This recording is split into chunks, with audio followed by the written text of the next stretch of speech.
में प्रणाम। गुरुदेव, मुझे पता नहीं था कि एकादशी व्रत का उद्यापन करते हैं। दीक्षा से पूर्व मैं श्री जगन्नाथ धाम गई थी, तब एकादशी का दिन था। वहाँ मैंने महाप्रसाद पाया था और उसके बाद कभी व्रत नहीं रखा। इस बात को 4 माह हो गए हैं। हाँ, कोई बात नहीं है इसमें। ये कोई है नहीं, ऐसा नहीं कि उद्यापन नहीं कर, सब उद्यापन हो जाता है जब हम सच्चे शरणागत बन जाते हैं, प्रभु की शरण में हो जाते हैं। यही सब व्रतों का फल, सब नियमों का फल है। हमारे वृंदावन के रस में डूबे हुए रसिकों ने एकमात्र लाडली लाल के चरणों के अनुराग की उपासना को स्वीकार किया है। इसलिए व्रत, नियम, संयम सबकी पूर्णता लाडली लाल के चरणों में। सतत 8 पहर उनकी सेवा, उनके नाम रूप लीला का चिंतन करते रहना, जो रूखा सूखा है उनको भोग लगा के उनका उच्छिष्ट पाना, ऐसी भावना से यहाँ के रसिक जन चलते। कोई देखो खास बात नहीं, उद्यापन से क्या खास बात नहीं। हम कोई फल का अनुष्ठान, एक होता संकल्पित अनुष्ठान, उसमें करने का विधान भी बनता है। जैसे अम्बरीश जी ने संकल्पित लिया कि ऐसा करना है। अगर हम नियम पूरा नहीं करते तो फिर संकल्प टूटता है।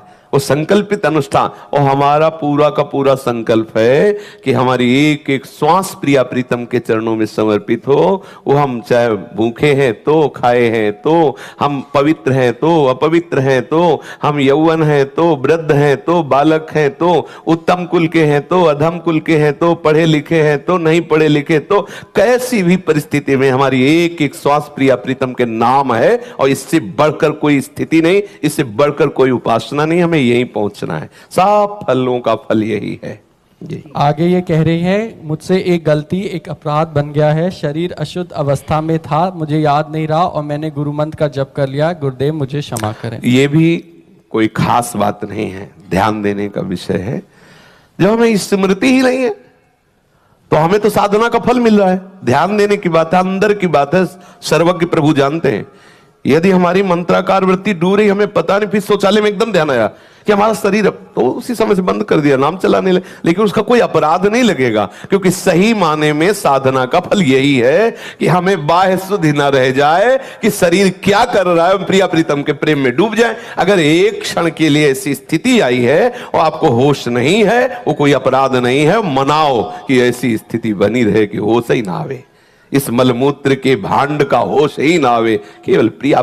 ये सब वहां तक पहुंचने के लिए है। वहां जब पहुंचे तो फिर इसका कोई महत्व नहीं रहता, कोई सच्ची बात, कोई महत्व नहीं रहता। ये तो केवल वहां तक पहुंचने के लिए है, क्योंकि शरीर के प्रति हमारा जो राग है, इसलिए पवित्रता पवित्रता का विधान। नहीं तो हम सदैव पवित्र ही रहते हैं।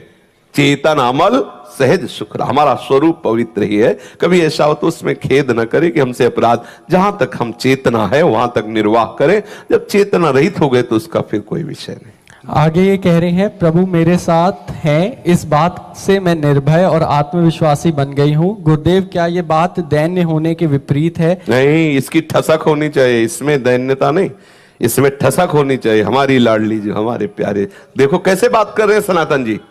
बिल्कुल नहीं करूंगा, तुझे जो भावे सो कर, चाहे गर्दन उतार दे। ये अहंकार थोड़ी बोल रहा है, ये भगवत आश्रय बोल रहा है। तू बादशाह है, तेरा हुक्म होते ही मेरी गर्दन उतार दी जाएगी, जानता हूं, लेकिन नहीं करूंगा राजकाज। श्री कृष्ण को जीवन दे दिया, तुझे जो मन भावे सो कर। ये अहंकार नहीं है, ये हमारी भक्ति का रंग है। और यह अभिमान सदैव बना रहना चाहिए। हमारे प्रिया प्रीतम श्यामा श्याम, अस अभिमान जाय जन भूरे। एक अंतःकरण धर्म में जो अभिमान होता है,